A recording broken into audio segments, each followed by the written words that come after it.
All right, folks, before you dive into this story, do me a solid and hit that subscribe button. Why?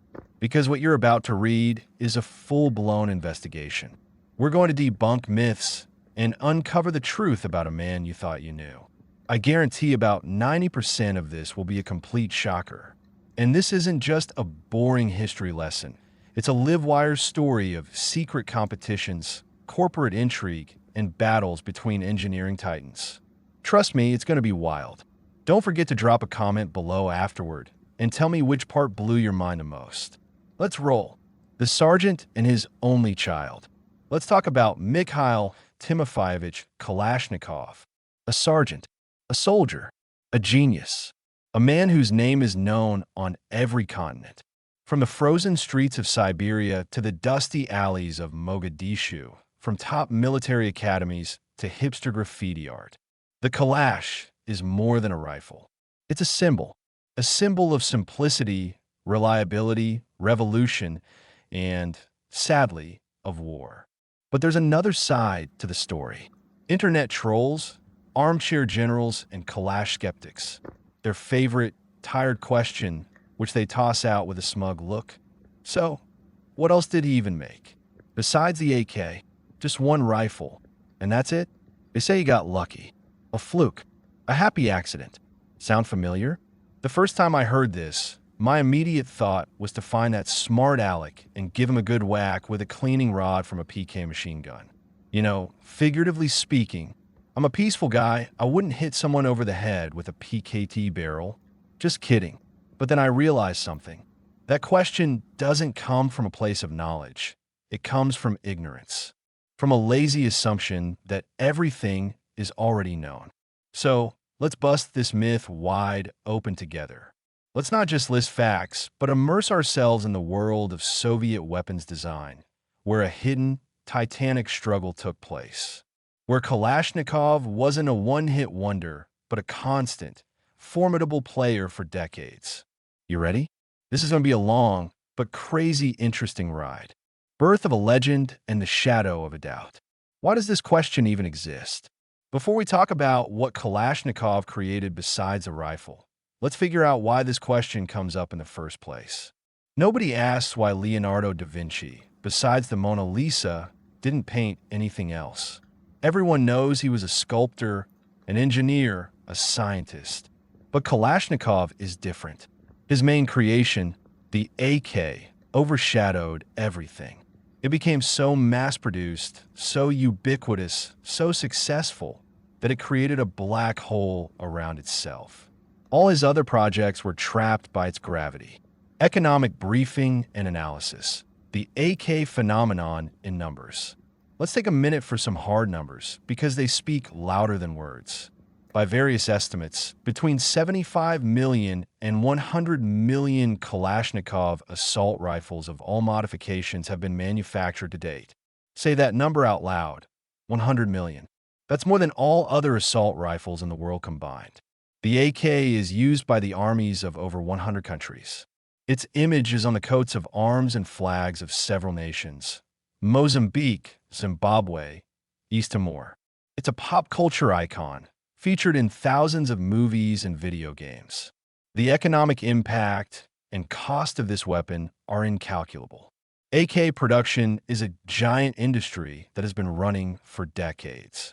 In the Soviet Union alone, peak production reached millions of barrels per year. Now imagine, you create a product that becomes the ultimate global hit. Apple with its iPhone doesn't even come close. Microsoft with Windows is just a humble coder. Your name becomes a noun. Naturally, anything else you ever make will be compared to this monster. And next to it, almost everything will seem less significant. It's a psychological effect, a trap of success. Furthermore, the Soviet system was set up to rarely promote one individual over the collective. Kalashnikov was the face of a design bureau, but behind him stood a team of talented engineers, technologists, and workers. And when the system decided his name was the perfect brand, it started promoting him above all. This bred envy, both among his colleagues and later observers. Why him? What did he do alone?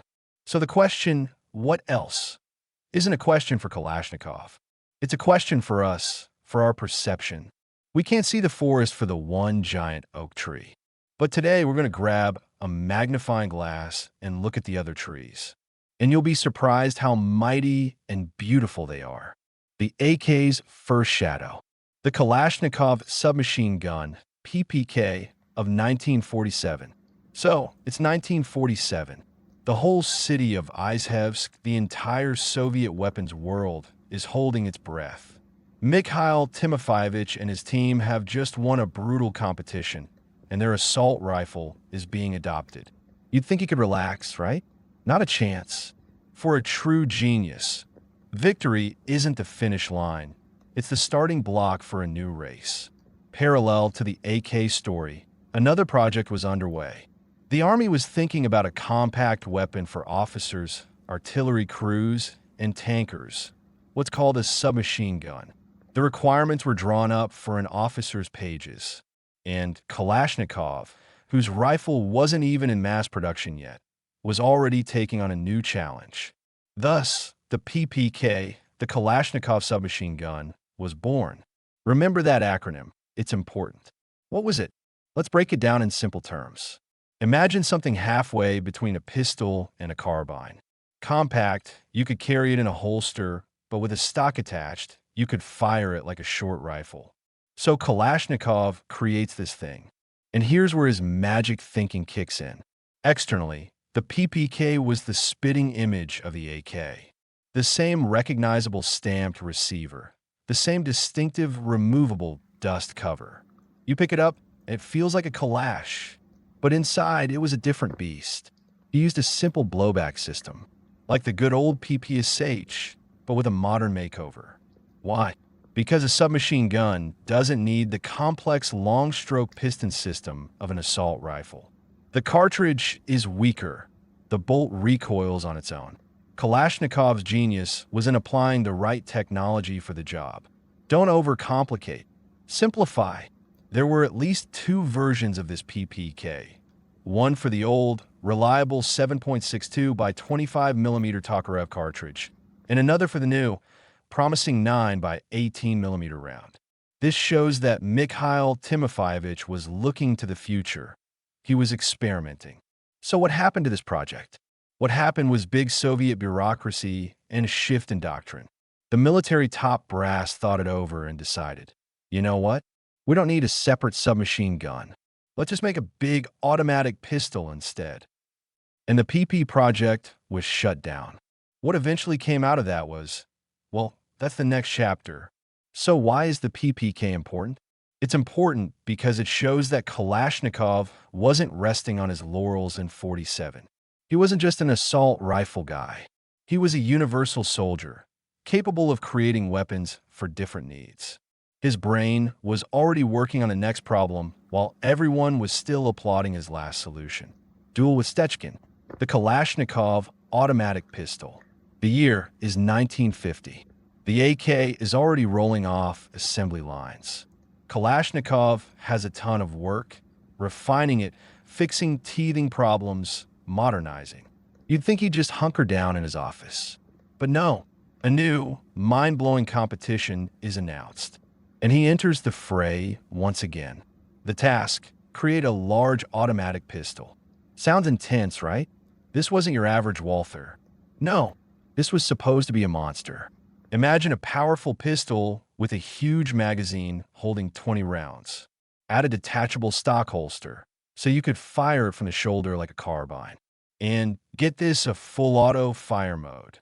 This was the direct descendant of the legendary Mauser C-96, the broom handle, used by cavalry and revolutionaries. This was the duel Kalashnikov walked into. And he didn't create just one prototype. He made two. The 1950 model pistol, an 18-round magazine for the 9 by 18mm cartridge. The fire selector and safety, just like on the AK, were on the side of the frame. Weight, over 2.5 pounds. A serious piece of hardware. The 1951 model, modernized this one, had a magazine for 20 rounds. The selector moved to the slide.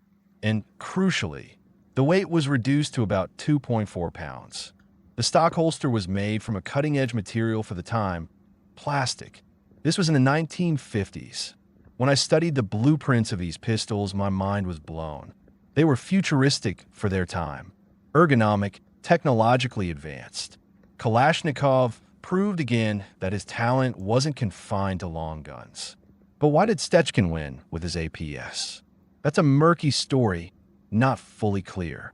Some say Stechkin's pistol was slightly more accurate with better ballistics.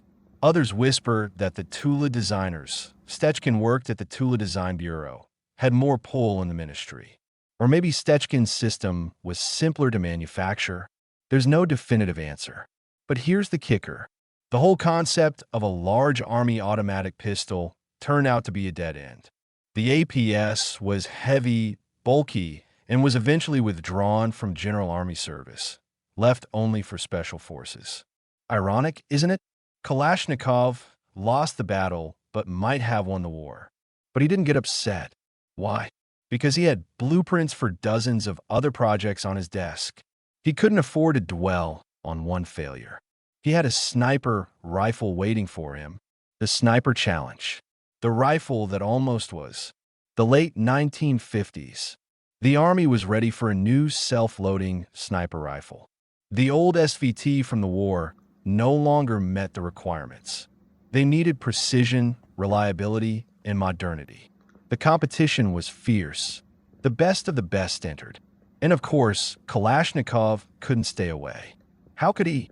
His assault rifle was the infantryman's primary weapon. The sniper would be right beside him. Their weapons should be, if not brothers, then at least cousins. A unified school, unified principles.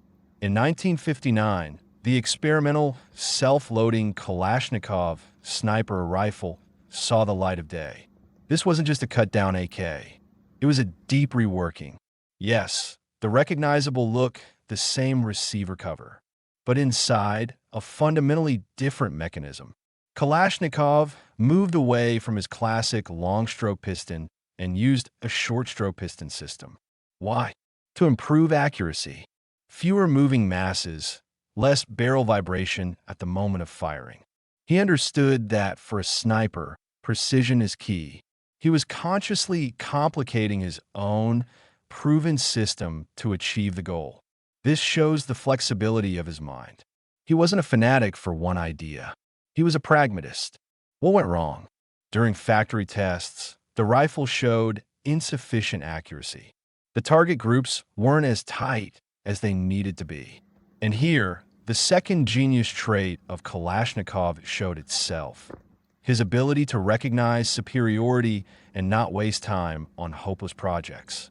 At that same Izhevsk plant, a young man named Yevgeny Dragunov was working, and his rifle, the SVD-58, was more accurate. Kalashnikov saw it, understood, and shut down his work. No drama, no hard feelings. He was a man of the state. It was more important for him that the Army got the best weapon, not that his name was on the barrel. And he was right again. Dragunov's SVD became a legend, no less famous than the AK. And Kalashnikov was free to focus on his next masterpiece, which was waiting for him just around the corner. The triumph of the machine gun. How Kalashnikov beat the Tula team and conquered the world. Now we've come to the main, most weighty and irrefutable answer to the what else question. This is the story of the creation of the PK machine gun, one of the best general-purpose machine guns in human history. Economic and historical context. Why the machine gun was so important. After World War II, military doctrines around the world changed. The concept of a general-purpose machine gun emerged. One weapon that, on a bipod, is a squad's light machine gun, and on a tripod is a sustained-fire medium machine gun, effective at long ranges. Standardization. This promised massive savings in production, training, and supply. The U.S. adopted the M60. The Belgians were developing their FNMAG. And in the USSR, there was a problem. Work had been going on for a long time, but nothing solid was coming of it. By the late 50s, Nikitin's machine gun, the PN, from Tula was almost ready. It was good, modern, and had passed many tests. But there was one but. It was finicky after being dunked in water or mud. And the Tula team seemed in no hurry to fix it, considering the deal already won. So the military, to spur things on, decided to call in the heavy artillery. They turned to Izhevsk, to Kalashnikov. Mikhail Timofeyevich, we need your help. Build us a machine gun. And so the showdown began. Tula versus Izhevsk. Nikitin versus Kalashnikov. Kalashnikov's genius move, winning through conservatism. While Nikitin bet on a new, special disintegrating link belt, Kalashnikov took a different path. He used the old, reliable Soviet metal belts from the Goryanov machine guns, SG-43, which were piled up in warehouses, literally mountains of them. This was a genius economic and logistical calculation. Why spend millions setting up production for new belts when you can use what's already there? His engineering genius allowed him to design a feed mechanism specifically for this vintage belt, and it had a stunning effect. The cartridge feed mechanism was a two-stage process, backward and forward.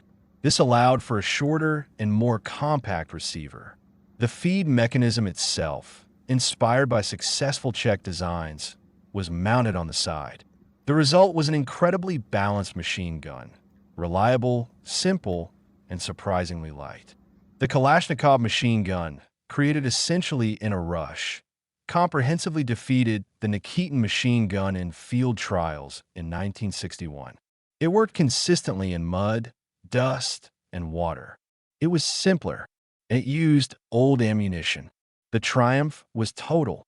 The PK was adopted, and then, in 1969, its modernized version, the PKM, was introduced, cementing Kalashnikov's place as the creator of one of the world's best general-purpose machine guns. Analysis and global recognition. Even the Americans tipped their hat. And now for the really juicy part. Recognition from the adversary. The Americans, whom you'd never suspect of loving Soviet weaponry, conducted their own tests in the 70s. Their own tank machine guns, the M73 and M219, were an absolute 100% failure. They constantly jammed and malfunctioned. And you know what they did? They seriously, in 1975, explored the possibility of fitting their new Abrams tanks with the Soviet PKT, the tank version of the PK. Can you imagine?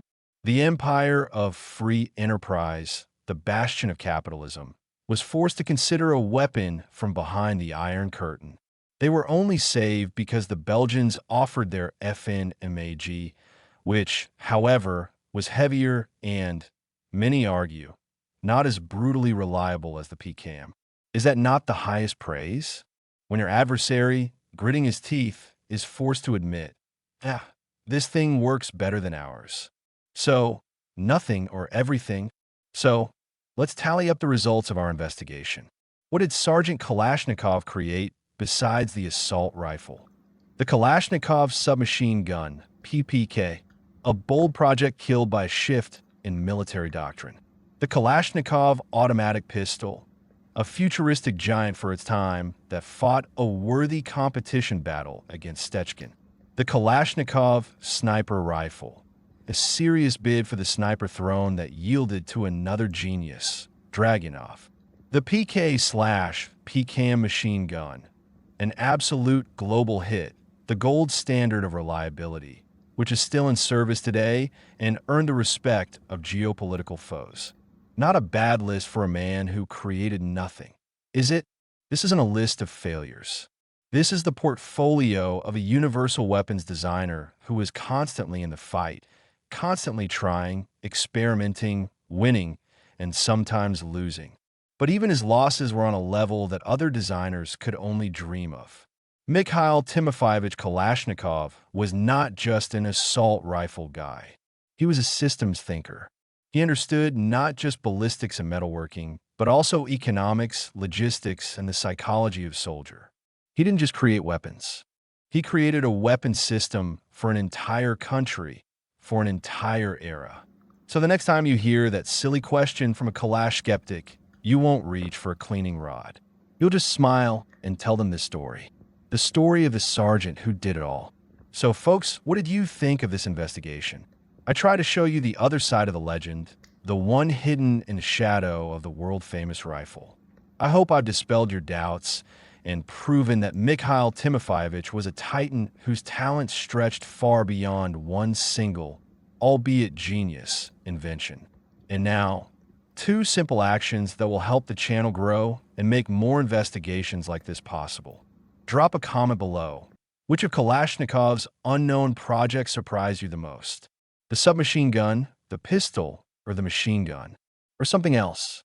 I want to hear your thoughts. Let's debate and discuss. Subscribe to the channel and smash that like button. For me, that's the best reward and the signal that you're interested in this topic. There are plenty more untold stories from the world of weapons, history, and tech coming up. Thanks for sticking with me to the very end. Until next time, in new, even more intriguing investigations.